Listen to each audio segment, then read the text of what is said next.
සුබ දවසක්. මගේ උමාග්ලෝ YouTube channel එකට එකතු වුණ ඔයාලා හැමදෙනාම ආදරෙන් පිළිගන්නවා. අද මම ඔෆිස් යන දවසක්.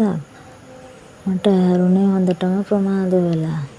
ඉතින් උයා ගන්න තියෙන්නේ කපලා කොටලා ප්‍රමාද වෙන ඒවා. ඒ නිසා මම ඉක්මනින්ම තීරණය කළා මුලින්ම නෙළුම් අල ටික සෝදලා කපා ගන්න.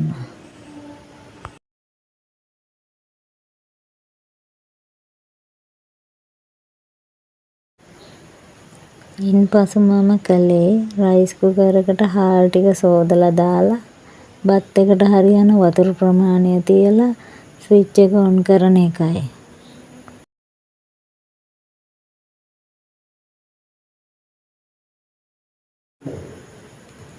ඒක උඩින් මම ස්ටීමර් එක තියලා ඒකට කපාගත් නෙළුම් අල ටික දාලා රයිස් කුකර් එකෙන් තැම්බෙන්න ඉඩ ඇරියා.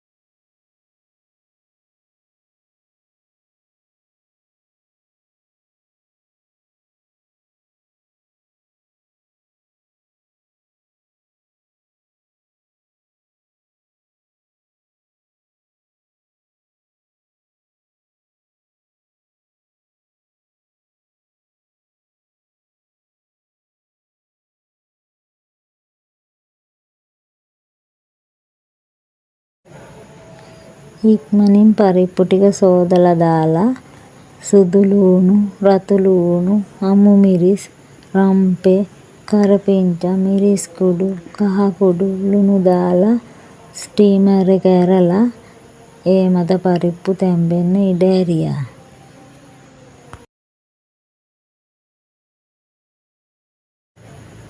බිත්තර 6ක් අරන් බිත්තර කටුව පරිස්සමෙන් සබන් ආධාරයෙන් හොඳින් පිරිසිදු කරලා සෝදගත්තා.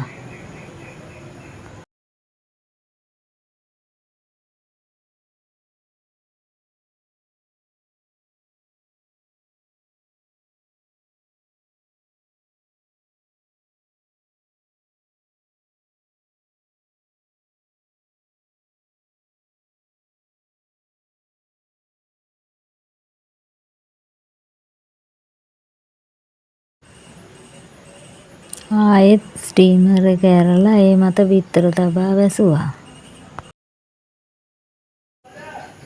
මෙහෙම කළාම ඔයාලා හිතනවා ඇති බිත්තර කහ මදේ වැඩිපුර තැම්බෙනවා කියලා. ඒත් එහෙම වෙන්නේ නෑ.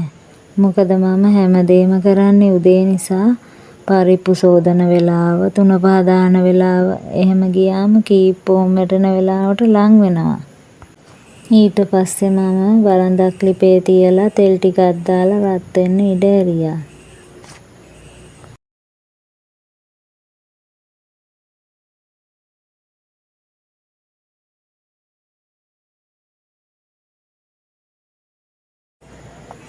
තෙල් ටික රත් වීගෙන එන විට කපාගත් සුදු ලූණු, රතු ලූණු, අමු මිරිස්, රම්පේ, කරපිංචා දාලා තෙම්පරාදු වෙන්න ඉඩ ඇරියා.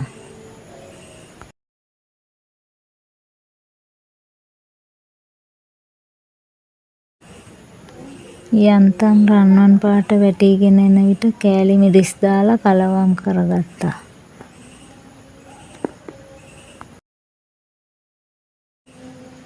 ඊට පස්සේ ස්ටීමර් එකේ තියෙන ඒවා බාලා බත් එක කූරු ගාගත්තා.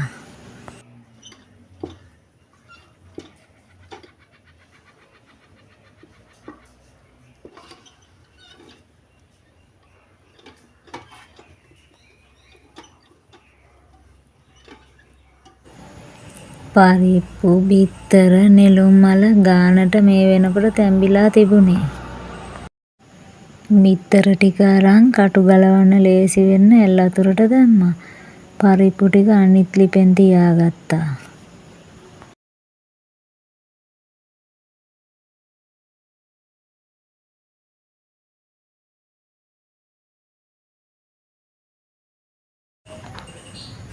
ස්ටීමර් එකේ තැම්බුණු නෙළුම් අල ටික අරන් තෙම්පරාද කරපු වළඳට දාලා කලවම් කළා.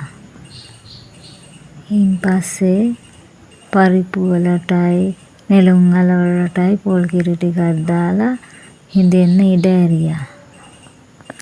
නෙළුම් අල ටිකක් තැම්බෙන්න ඕන වැඩිපුර.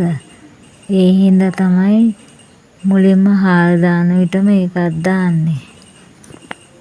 ඉතින් මට ඒ හින්දා පරිප්පු නෙළුම් අල බිත්තර මේ තුනටම යන ගෑස් ප්‍රමාණයත් ඉතුරු වුණා. ඒ වගේම මටත් ගෙදර අයටත් කඩෙන් කන්න යන උදේ දවල් කෑම වලට යන මුදලත් ඉතුරු වුණා. ඉතින් ඔයාලත් මෙවැනි ක්‍රම භාවිතා කරනවා නම් මට කමෙන්ට් එකක් දාන්න. මම ගිහිල්ලා එන්නම්.